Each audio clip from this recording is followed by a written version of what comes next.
ନାଇଁ ସେମିତି ମୁଁ କାରଣ ସେଦିନ ବି ମୁଁ ଯେଉଁଦିନ ରିଜାଇନ୍ ଦେଇଥିଲି ସେଦିନ ମଧ୍ୟ ମୁଁ କହିଥିଲି ଯେ ମୋର ଯଦି ରାଜନୈତିକ କ୍ୟାରିୟର କିଛି ହେଇଛି ଆଶୀର୍ବାଦ ନବୀନ ପଟ୍ଟନାୟକ ଏବଂ ମୁଁ କୌଣସି ପ୍ରକାର ନେତାଙ୍କୁ ମଧ୍ୟ ଆକ୍ଷେପ କରି କିଛି ପଦବୀ କରିନଥିଲି। ଆଜି ବି ମଧ୍ୟ ମୋର ତାଙ୍କ ଉପରେ କୌଣସି ରାଗ ରୋଷ ନାହିଁ। ତେଣୁ ମୋତେ ମୁଁ ଗୋଟେ ଦଳର ବିରତି ନେଇଥିଲି ଏବଂ ଆଉ ଗୋଟେ ନୂତନ ଦଳକୁ କାର୍ଯ୍ୟ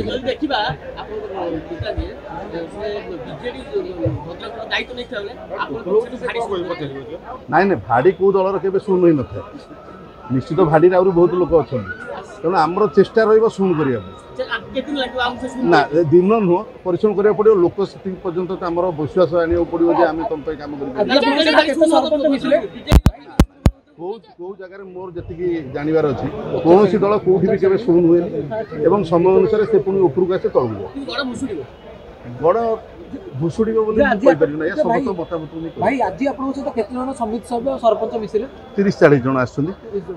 ଆକ୍ଚୁଆଲି ଯେଉଁଟା ମନମୋହନ ସାମଲ ମହୋଦୟ କହିଲେ ଆମର ଭଦ୍ରକରେ କାଲି ଥିଲା ମିଶ୍ରଣ ଯେଉଁଟାରେ କି ପାଖାପାଖି 10,000 ଲୋକଙ୍କର ଆରେଞ୍ଜମେଣ୍ଟ ହେଇଥିଲା ଏବଂ ଯେହେତୁ ସେ ମାନ୍ୟବର ମୁଖ୍ୟମନ୍ତ୍ରୀଙ୍କ ସାଙ୍ଗରେ ଗଲେ କେଉଁଝର ତେଣୁ ସେ ନିର୍ଦ୍ଦେଶ ଦେଲେ ଯେ ଯଦି ଆଜି ତୁମେ ଆସିପାରିବ ତାହେଲେ ଆମେ ସେଥିପାଇଁ ପାଖାପାଖି 1000ରୁ 1500 ଲୋକ ଆସିବୁ ଏବଂ 30ରୁ 40-50 ଭିତରେ ସରପଞ୍ଚ ପିଏସ୍ ମାନେ ହେବେ।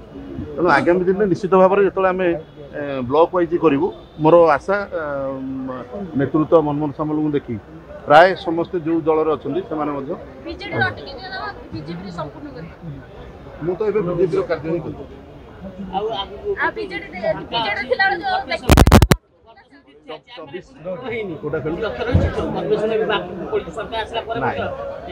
କିଛି ଆମେ ବିଜେଡିରେ ବି ମତେ କର୍ପୋରେସନ କେବେ ମିଳିନଥିଲା ତେଣୁ ଏଠି ଆଶା କରିବାଟା ବି ଠିକ୍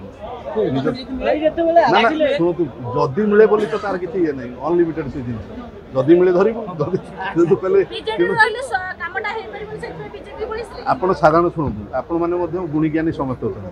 ଆପଣମାନେ ଜାଣିଛନ୍ତି ଯଦି ବିରୋଧୀ ଦଳରେ ରହିବେ ଭତ୍ତାଟା କରିବା ପାଇଁ ଆମର ଯେଉଁ ଚେୟାରମ୍ୟାନ୍ ମାନେ ସିଏ ମଧ୍ୟ ଠିକ୍ ଭାବରେ ନିଜକୁ କନଫିଡେନ୍ସ ଭାବିଲେନି ଯେ ଆମେ ଲୋକଙ୍କ ପାଇଁ କାମ କରିପାରିବା। ଯେତେବେଳେ ଚେୟାରମ୍ୟାନ୍ ମାନେ ଉପଲବ୍ଧି କରିପାରିଲେନି ମୁଁ ତ ସାଧାରଣ ଲୋକଟେ ତେଣୁ ନିଶ୍ଚିତ ଭାବରେ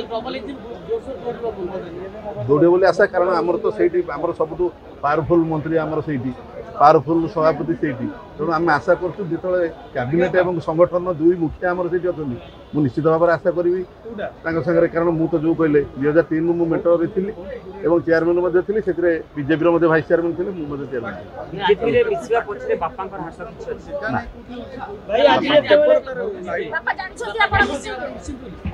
ଟିଭି ଦେଖିସାରିଛି। ରାଜନୀତି କଥାବାର୍ତ୍ତା ହଉନି ଆପଣ ପଚାରିବେ ପାଖାପାଖି ମାନେ ଆମ ଜନ୍ମର ରାଜନୀତିରେ ଯେବେ 2003 ରହିଲି ବୋଧେ ଆପଣମାନେ ଭାବିବେ 23 ଥର ମଧ୍ୟ ମୁଁ କଥା ହେଇନି ଏଇ ଯେଉଁ 25 ବର୍ଷ ଘରେ ଜିରୋ ପଡେ। ବାପା ପୁଅ ଉପରେ ଯଦି ଭରସା ଥିବ ନିଶ୍ଚିତ ଖୁସି ହେବ। ଭାଇ ଆଜି ଯେତେବେଳେ ଗୋଟେ ନୂଆ ଅଧ୍ୟାୟ ଆରମ୍ଭ କଲେ ବାପାଙ୍କ ଆଶୀର୍ବାଦ ନେଲେ ବାପାଙ୍କ ସହିତ ଦେଖା ହେଇଛନ୍ତି? ଆକ୍ଚୁଆଲି ମୁଁ ଉଠିଲା ବେଳକୁ ବାପା ପଳେଇଥିଲେ ତେଣୁ ମୁଁ ଗଲେ ଆଶୀର୍ବାଦ ନେବି।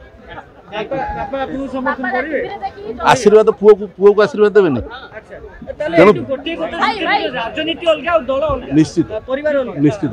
ଆପଣ ଏଇଠି ବା ଦେଖିଲେ ମୁଁ ଉଦାହରଣ ଦେଲି ଭୃଗୁ ଭାଇ ଏଇ ଦଳରେ ଥିଲେ ସିଏ ବିଜେପିରେ ଥିଲେ ଲୋପାବାପା ଆମର ବିଜେଡିରେ ଥିଲେ ତେଣୁ ଯଦି ଏଇଠି ସେଇଟା ଥିଲା ସବୁ ଦଳରେ କ'ଣ ନାହିଁ ଆପଣ ଜାଣନ୍ତି ଭାଇ ଗୋଟେରେ ବାପା ଗୋଟେରେ ପୁଅ ଗୋଟେରେ ତେଣୁ ଚାଲିଛି ଯେଉଁଟା ଯାହାକୁ ଯେ ଭଲ ପାଇଲା ସିଏ ସେଇ ଦଳକୁ ମୁହାଁଇଲେ ସୁବିଧା କିଛି